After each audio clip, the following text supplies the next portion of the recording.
Graça e paz, irmãos. Hoje nós vamos dar prosseguimento ao nosso estudo no livro de Esther e vamos tratar dos eventos relatados no segundo capítulo e no terceiro. Duas coisas chamam bastante atenção. Primeiro, a escolha da nova rainha para o lugar de Vasti, que havia desobedecido o rei, no primeiro capítulo. E o outro ponto é a tensão que existe entre Amã, um personagem novo que surge, e Mordecai, o primo e conselheiro de Esther. Do versículo 1 até o versículo 4, decide-se substituir a rainha Vasti e alguns critérios são estabelecidos para esse fim. As moças têm que ser bonitas, virgens, e comissários são enviados a todas as províncias do império para recolher essas moças para serem levadas a Suzã, onde passarão por um tratamento e serão analisadas pelo rei. Do versículo 5 até o versículo 11, nós temos Mordecai e Esther, e é ali apresentado a origem benjamita de Mordecai, fala de que ele era filho de Jair e também que ele está entre aqueles que vieram exilados à Babilônia no período de Nabucodonosor. Esther é levada com outras moças à casa onde elas ficariam para passarem pelos tratamentos de beleza até serem apresentadas ao rei. Esther, que é a Hadassah, ela é prima de Mordecai e Mordecai a aconselha manter em sigilo a sua nacionalidade. Mordecai procura estar sempre por perto, mantendo-se informado do que se passa na casa onde estão as moças e mais especificamente sobre Esther. Do versículo 12 até o versículo 15, nós temos o processo de escolha dessas moças. Elas passam por um tratamento de beleza intenso. Depois desse período, individualmente elas vão ao palácio e passam uma noite com o rei e posteriormente são enviadas à segunda casa, que é a casa das concubinas, a não ser que o rei chame alguma delas pelo nome. Significa que ela achou a graça do rei e então será a rainha. Do versículo 16 ao 18, nós vemos Esther entrando na presença do rei no 10º mês, que é o mês Tebete, no calendário judaico, do 7º ano do reinado de Assuero. Assuero se interessa por Esther, Esther é coroada rainha e Assuero dá um banquete e também demonstrações de generosidade à população. Uma coisa interessante aqui, que em reinos e impérios a população é favorecida ou afligida também de acordo com o humor do seu rei e do seu imperador. Versículo 19 até o 23, nós vemos Mordecai sempre por perto. E agora, quando o restante das moças que foram descartadas, vamos dizer assim, vão para a segunda casa, Mordecai está às portas do rei, e isso significa que ele agora tem uma posição oficial, que é de conselheiro de Esther. Ele não só é um primo, como ele é um amigo, um conselheiro. E num desses episódios ele descobre uma conspiração contra o rei, como nós podemos ver lá no versículo 21, quando ele descobre dois cidadãos ali, o tal do Bigtan e Teres, que são guardas ali da porta, e que tramam contra o rei. Então Mordecai conta a Esther, Esther transmite a notícia ao rei, e esses dois são enforcados, e isso fica registrado no livro das crônicas do palácio lá. Aí começa o capítulo 3. No capítulo 3, passado já alguns anos, um personagem importantíssimo entra em cena, que é Amã. Amã, que é exaltado por Assuero, e ele agora é como se fosse o príncipe dos príncipes, ele é o segundo em poder no Império Persa. É interessante que o Mordecai salva a vida de Assuero, mas Assuero exalta a Amã. Não é? Coisas interessantes no que diz respeito à gratidão. Amã, talvez o Amã tenha tido a simpatia do Assuero justamente porque talvez Assuero se visse refletido nele em algumas coisas, né? Amã é egocêntrico e exige ser reverenciado. Quando ele passasse, todo mundo tinha que se inclinar. Mordecai não faz isso e ainda por cima afirma ser judeu, o que gera ali uma inquietação nos outros que têm que se curvar, e eles o entregam. Eles chegam em Amã e falam, olha, o rapaz ali, quando você passa, ele nem liga.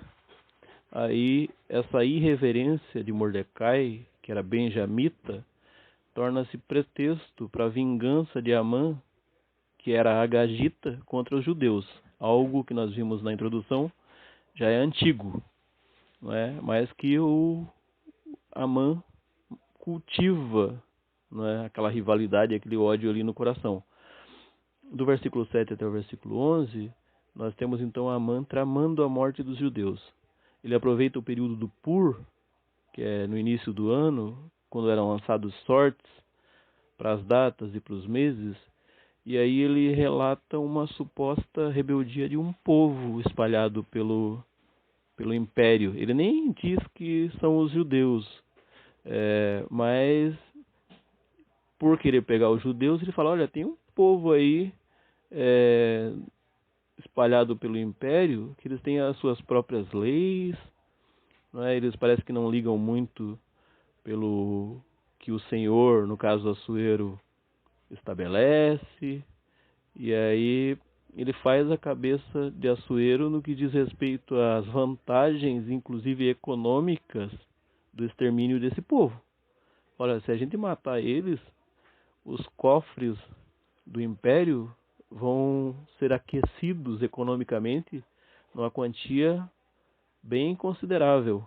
E aí Assuero dá uma carta branca para Amã, ele passa o seu próprio anel para Amã, e do versículo 12 até o versículo 15 do capítulo 3, nós vemos então decretada a matança dos judeus, que é selada com o anel do rei, né, e com isso está estabelecido um dia, que será no dia 13 do mês duodécimo, que é o mês de Adar, onde os judeus vão ser mortos e saqueados. E todas as províncias são comunicadas a respeito disso e convocadas a essa matança, né, por meio de cartas aos seus príncipes. A cidade de Suzã, a cidadela de Suzã, quando sabe disso, fica perplexa, e enquanto isso, Assuero e Amã bebem tranquilamente no palácio. Algumas conclusões, irmãos, alguns aprendizados a respeito desse texto. O primeiro deles, que nós temos que observar: nós não podemos pautar o nosso juízo somente pelo sucesso do protagonista ou da protagonista. Seja nesse livro, seja numa história local, seja em qualquer coisa, não é porque alguém se deu bem na vida que a gente não pode, que a gente vai negligenciar o entorno. Nós vamos para esse livro muitas vezes com a cabeça formatada pela cultura do nosso tempo, não é? De assistidores de novela e de consumidores de comédia romântica. Então o que a gente imagina? Uma moça pobre, linda, por quem o rei se encantou, que se tornou rainha, não é? Poderosa, mas a gente não atenta para o fato das moças que são negligenciadas, que são descartadas, que agora vão para uma condição onde, vez por outras, uma delas pode ser usada por um rei, por um príncipe, E com isso, às vezes a gente acaba supervalorizando aquele que tem sucesso, mas a gente não vê os meios também que levaram aquela pessoa ao sucesso, ou a crueldade, inclusive em relação àquela própria pessoa que também, no nosso olhar, está tendo êxito na vida. Porque Esther era uma potencial moça a ser descartada também. Um outro ponto, irmãos, que nós aprendemos aqui é que ser autêntico exige coragem e gera irritação naqueles que estão condicionados. Mordecai era judeu, era benjamita, e ele se postava como tal e não abria mão da sua origem, da sua identidade. Isso gerou irritação naqueles que talvez gostariam de ser como ele era, mas que por medo ou por causa das vantagens na falsidade, acabavam se reprimindo e com isso se irritando com o fato de Mordecai afirmar a sua nacionalidade e a sua postura. No nosso meio, muitas vezes as pessoas gostariam de ser verdadeiramente aquelas que elas são de fato, mas só que o que acontece? Às vezes a condição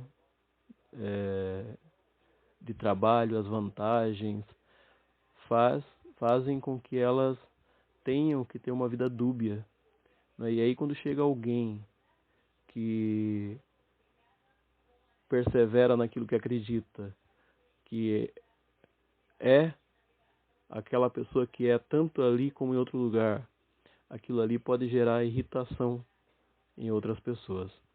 Um outro ponto que nós aprendemos aqui é que o ódio ele devasta o caráter humano. Nós vemos isso na vida de Amã, com todo o reino debaixo das suas mãos, né, todos os privilégios, ele ainda dava mais valor ao ódio que ele tinha pelo povo judeu. Isso pode ocorrer conosco. De repente, os anos já se passaram, a situação já é outra, a gente tem oportunidades na vida, mas a gente cultiva um ódio, uma raiz de amargura de algo que ocorreu lá há 30 anos atrás. E aquilo ali torna-se mais valoroso na nossa vida do que as amizades que nós temos, do que a condição que nós conquistamos, tantas coisas boas que a gente poderia estar usufruindo, mas que a gente acaba se privando e preferindo ser deformado pelo ódio, por uma coisa ruim que nos acometeu lá no passado.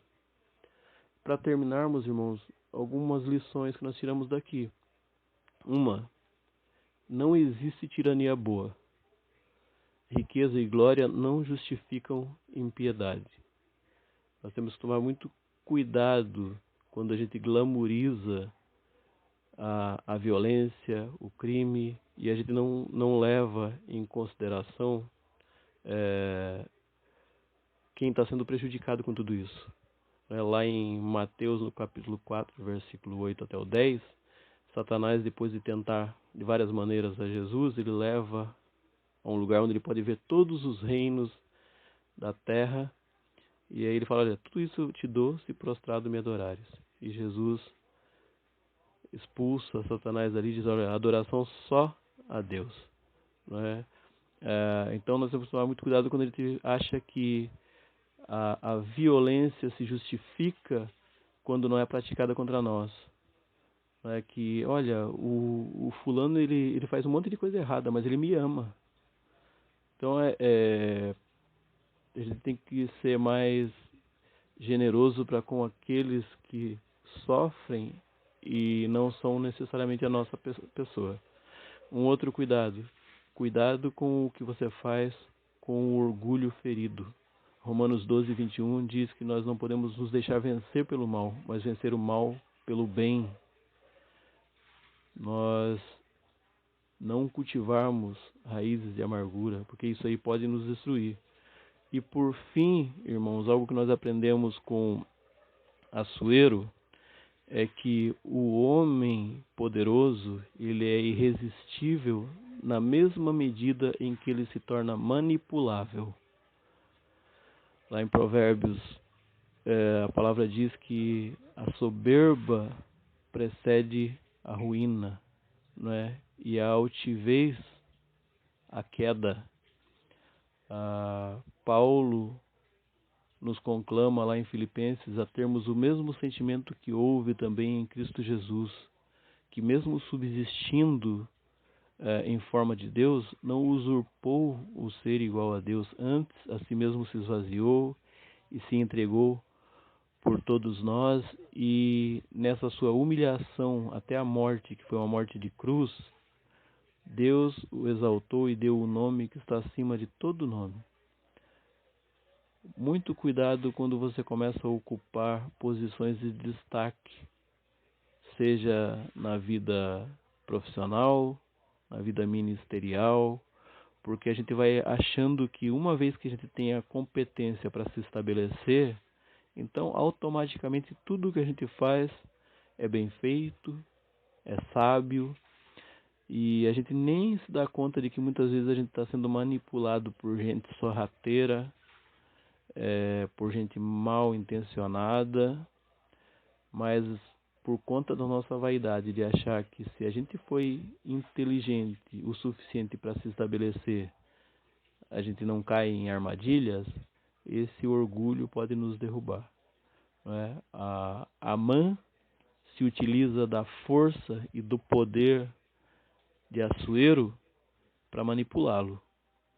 Não é? É igual o lutador de jiu-jitsu que se utiliza da força do seu adversário para vencê-lo. Então, muito cuidado, irmãos, quando nós ascendemos na vida, quando a gente vai para uma condição de destaque. Aí a gente tem que ter a humildade de saber que nós somos vasos de barro, que carecemos da graça, da direção de Deus, porque senão a gente vai acabar caindo dessa condição e fazendo coisas que a gente nem sabe que está fazendo de errado, porque não fomos vigilantes, não tivemos a humildade de tomarmos os devidos cuidados nessa condição. Então, irmãos, que a gente não glamorize o crime, que a gente não fique achando que porque nos traz algum benefício, algumas coisas ruins se justificam. Não cultivemos ódio. Isso vai nos destruir, nos deformar de uma maneira tal que a gente vai se pegar fazendo coisas que a gente nunca imaginaria. E mantenhamos a humildade, independente da posição que a gente ocupe, seja na sociedade, seja na igreja. Que Deus os abençoe, irmãos.